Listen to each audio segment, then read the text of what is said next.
Hello everyone, I am सुगम। Welcome back. तो guys ये आज है आपका डे 5 और डे 5 में यहाँ पर कुछ ऐसे सेंटेंसेस हम सीखेंगे जिनको आप हर रोज़ बोलते हो। ठीक है, तो बिल्कुल भी आपको वीडियो को स्किप नहीं करना है। किस तरह के सेंटेंसेस यहाँ पर आज हम सीखेंगे। फर्स्ट पहले हम सीखेंगे थोड़ा हंस लिया कर, थोड़ा सो लिया कर, थोड़ा लिख लिया कर, थोड़ा नाच लिया कर, थोड़ा देख लिया कर, थोड़ा बोल लिया कर। इस तरह के पहले हम सेंटेंसेस सीखेंगे। तो गाइस इनको बनाने का आपका स्ट्रक्चर होता है, सबसे पहले आपको डू प्लस वर्ब का first form plus a wait.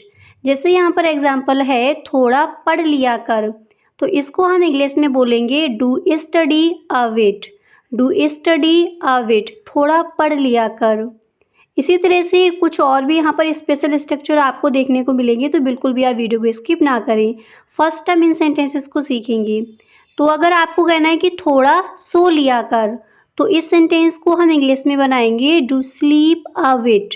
Do sleep a bit, थोड़ा सो लिया कर। अब जैसे ये सेंटेंस अक्सर आप बोलते होगे जब भी आपको कहना हो थोड़ा हंस लिया कर, आप इंग्लिश में कहोगे do laugh a bit. Do laugh a bit, थोड़ा रो लिया कर, डू बीप अ बिट। ठीक है, तो थोड़ा हंस लिया कर, डू लाफ अ बिट। इसी तरह से यहाँ पर आपका नेक्स्ट सेंटेंस है, आपको कहना है थोड़ा सोच लिया कर, तो इसको हम इंग्लिश में क्या कहेंगे, आप इंग्लिश में कहोगे डू थिंक अ बिट। और जो भी सेंटेंस यहाँ पर आप सीख रहे हो आपको इंग्लिश में ही बोलने हैं। ठीक है, डू थिंक अ बिट, थोड़ा सोच लिया कर। नेक्स्ट है थोड़ा देख लिया कर, इसको आप इंग्लिश में क्या कहोगी, तो इसको हम इंग्लिश में कहेंगे do see a bit. Do see a bit, थोड़ा देख लिया कर। थोड़ा टीवी देख लिया कर, तो उसको आप इंग्लिश में कहोगे do watch TV a bit.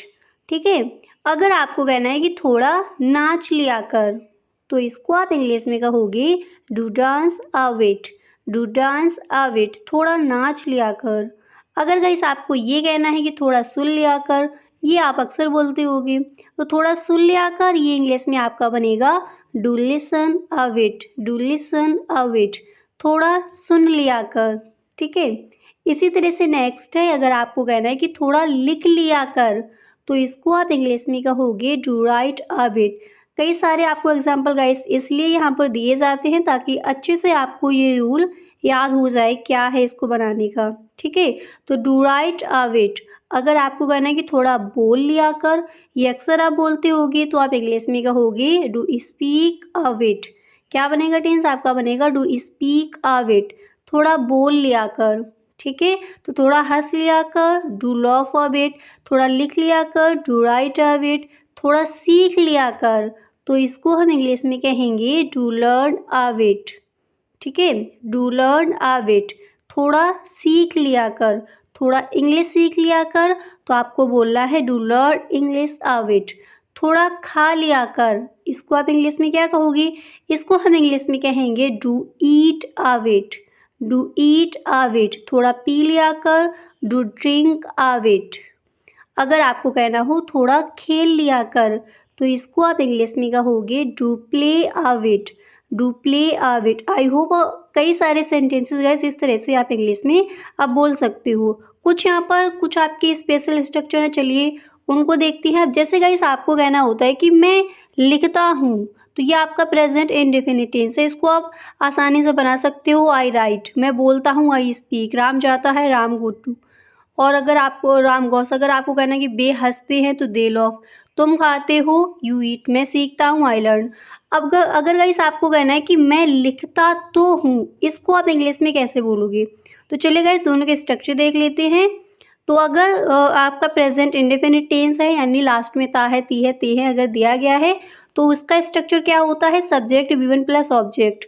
और अगर गाइस आपको कहना है कि मैं लिखता तो हूँ, तो उसका आपका स्ट्रक्चर होगा first subject plus two Dutch plus verb का फर्स्ट फॉर्म प्लस ऑब्जेक्ट। जैसे फर्स्ट सेंटेंस है मैं अंग्रेजी बोलता हूँ, तो ये आपका प्रेजेंट में टेंस है, तो इसको आप इंग्लिश में बनाओगे I speak English, subject V1 plus object.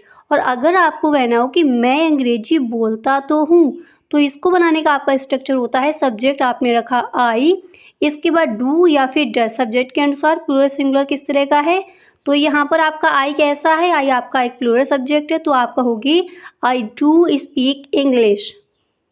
ठीक है, आई डू स्पीक इंग्लिश। अब जैसे कहना हो कि वह अंग्रेजी बोलता तो है, तो यहाँ पर आप इंग्लिश में बनाओगे ही डज स्पीक इंग्लिश। ठीक है, सब्जेक्ट के अनुसार आपको डू और डज का प्रयोग करना है।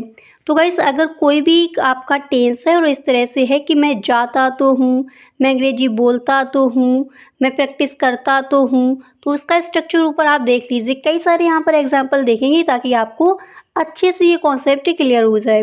जैसे आपको कहना है कि मैं स्कूल जाता हूँ, तो आप इंग्लिश में क्या कहोगे, आई गो टू स्कूल।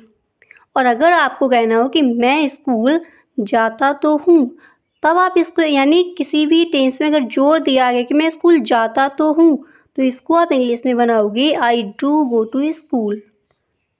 ठीक है, I do go to school. अब जैसे आपको कहना है कि मोहन अंग्रेजी सीखता है, तो आप इंग्लिश में कहोगे Mohan learn English. Simple, Mohan अंग्रेजी सीखता तो है। अगर ये कहना हो तो आप इंग्लिश में कहोगे Mohan does learn English. Mohan does learn English, Mohan अंग्रेजी सीखता तो है, क्या लगेगा, मोहन डज लर्न इंग्लिश। और मोहन अंग्रेजी सीखता है तो मोहन लर्न इंग्लिश। इस तरह से इसको आप बनाओगे। नेक्स्ट है कि वे हंसते हैं, तो सिंपल है, तो इसको आप कहोगे दे लॉफ। वे रोते हैं, दे वीप। वे जाते हैं, दे गो। वे हंसते हैं, दे लॉफ। और अगर आपको कहना हो कि वे हंसते तो हैं, तब आप इसको इंग्लिश में कहोगे they do laugh. They do laugh, वे हंसते तो हैं। ठीक है, तो आई होप इसका आपको स्ट्रक्चर भी क्लियर हो रहा होगा और किस तरह से इस तरह के सेंटेंसेस हम इंग्लिश में बोलते हैं आपको समझ आ रहा होगा। तो बे हंसते हैं, दे लॉफ। बे हंसते तो है, दे डू लॉफ। और अगर आपको कहना है कि वह खाना खाती है, तो आप सिंपल कहोगे she eat food. She eat food. और अगर आपको कहना हो कि वह खाना खाती तो है, तो गाइस इसको हम इंग्लिश में कहेंगे she does eat food. She does eat food. वह टीवी देखती तो है, शी डज वॉच टीवी। और वह टीवी देखती है तो शी वॉच टीवी। वह टीवी देखती तो है तो शी डज वॉच टीवी। ठीक है, वह खाना खाती है, सी ईट फूड। वह खाना खाती तो है, she does eat food. Clear, इस तरह से इसको हम बनाते हैं। अब जैसे आपको कहना हो कि हम लिखते हैं, तो आप इंग्लिश में कहोगे वी राइट। हम जाते हैं, वी गो। हम देखते हैं, वी सी। हम खाते हैं, वी ईट। और अगर आपको कहना हो कि हम लिखते तो हैं, तो आप इंग्लिश में कहोगे वी डू राइट। मैं लिखता तो हूँ, आई डू राइट। मैं लिखता हूँ, आई राइट। और मैं लिखता तो हूँ, तो आप इंग्लिश में कहोगे आई डू राइट। क्लियर। और अगर आपको कहना हो कि वे अंग्रेजी सीखते हैं, तो सिंपल आप बोलोगे they learn English. They learn English. और अगर आपको ये कहना हो कि वे अंग्रेजी सीखते तो हैं, तो इसको आप इंग्लिश में कहोगे दे डू लर्न इंग्लिश। क्या कहेंगे इंग्लिश में, दे डू लर्न इंग्लिश। वे अंग्रेजी सीखते तो हैं। अब जैसे आपको कहना है कि सीमा सोती है, तो आप बोलोगे सीमा स्लीप। सीमा पढ़ती है, सीमा रीड। सीमा देखती है, सीमा शी। सीमा जाती है, सीमा गो। और अगर आपको कहना है कि सीमा सोती तो है, तो आप इंग्लिश में क्या कहोगे, Seema does sleep. Seema does sleep. यानी जोर देकर अगर बोला जा रहा है, तो वहाँ पर आपका स्ट्रक्चर क्या होता है, subject do does plus V1 plus object. Mohan पढ़ता है, तो आप कहोगे मोहन स्टडी। मोहन पढ़ता तो है, तो आप इंग्लिश में कहोगे Mohan does study. Mohan does study. Mohan पढ़ता तो है। अच्छा, अगर आपको गाइस कहना हो कि वह अंग्रेजी सीखता है, तो आप इंग्लिश में कहोगे ही लर्न इंग्लिश। वे अंग्रेजी सीखते हैं, they learn English. Seema English सीखती है, सीमा लर्न इंग्लिश। अगर आपको कहना हो कि वह अंग्रेजी सीखता तो है, तो आप इंग्लिश में कहोगे he does learn English. He does learn English. मैं नाचता हूँ, तो आप इंग्लिश में कहोगे आई डांस। ठीक है, मैं पढ़ता हूँ, आई रीड। और अगर आपको कहना है मैं नाचता तो हूँ, तो आप इंग्लिश में कहोगे आई डू डांस। मैं खाता तो हूँ, आई डू ईट।